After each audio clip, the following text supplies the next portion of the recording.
दिनेश का परमेश्वर पर अटूट विश्वास ने कैसे राघव के साजिश को दिनेश की आशीष में बदला। आइए इस वीडियो को देखते हैं। मुंबई की भीड़भाड़ और चमक दमक के बीच एक साधारण सा युवक था दिनेश। पढ़ाई पूरी करने के बाद उसे शहर की एक बड़ी कॉर्पोरेट कंपनी में नौकरी मिल गई।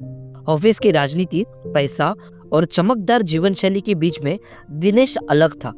वह ईमानदार, मेहनती और अपने परमेश्वर पर गहरा विश्वास करने वाला इंसान था। उसकी ईमानदारी के कारण उसका बॉस अरोरा उस पर बेहद भरोसा करता था। धीरे धीरे अरोरा ने अपने कंपनी के कई बड़े प्रोजेक्ट्स और जिम्मेदारी दिनेश को सौंप दी। लेकिन यह बात ऑफिस के कुछ लोगों को चुभ रही थी। उनमें से सबसे ज्यादा परेशान था उसका साथी कर्मचारी राघव।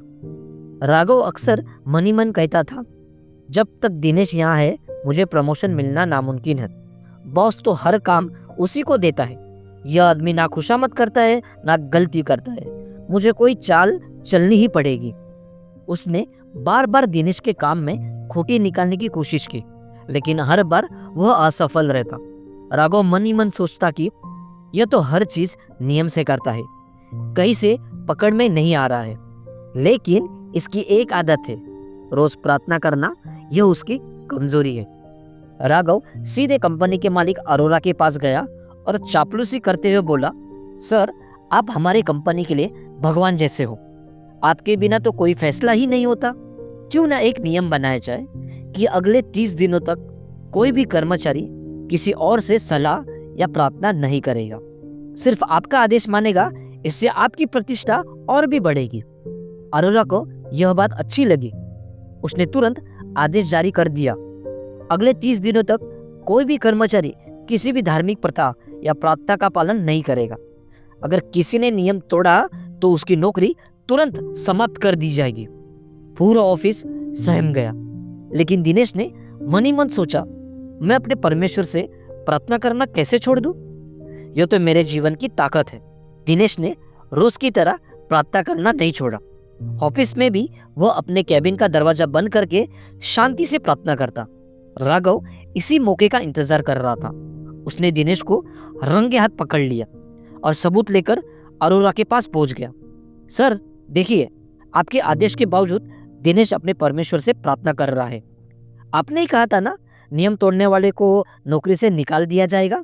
अरोरा यह सुनकर असमझ में पड़ गया। दिनेश की ईमानदारी और मेहनत पर पूरा भरोसा था, लेकिन नियम उन्होंने ही बनाया था। मजबूरी में अरोरा ने दिनेश को अपने कैबिन में बुलाया। अरोरा ने गंभीर आवाज से कहा, दिनेश, तुम जानते हो कि मैंने नया नियम बनाया है, फिर भी तुमने प्रार्थना की? दिनेश ने शांत स्वर से बोला, सर, मैं आपका सम्मान करता हूँ, लेकिन मेरा परमेश्वर मेरे जीवन का हिस्सा है।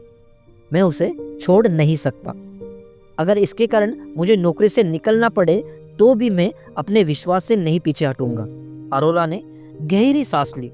तो मुझे नियम के अनुसार तुम्हें निलंबित करना पड़ेगा। राघव मन ही मन मुस्कुराता रहा। आखिरकार मेरा चाल काम कर गया। दिनेश निलंबित हो गया। उसके सामने भविष्य धुंधला लग रहा था, लेकिन उसने हार नहीं मानी। वो हर दिन प्रार्थना करता और कहता, हे परमेश्वर, तू मेरे साथ है, मैं तुझ पर भरोसा करता हूँ। इसी बीच कंपनी में एक बड़ा संकट आ गया।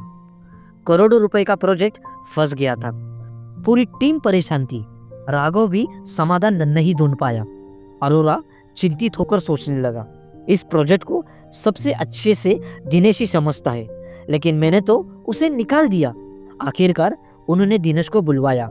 दिनेश ऑफिस आया और अरोरा ने दिनेश से कहा, दिनेश, मुझे पता है कि मैंने तुम्हारे साथ सख्ती की, लेकिन कंपनी मुश्किल में है। क्या तुम हमारी मदद करोगे?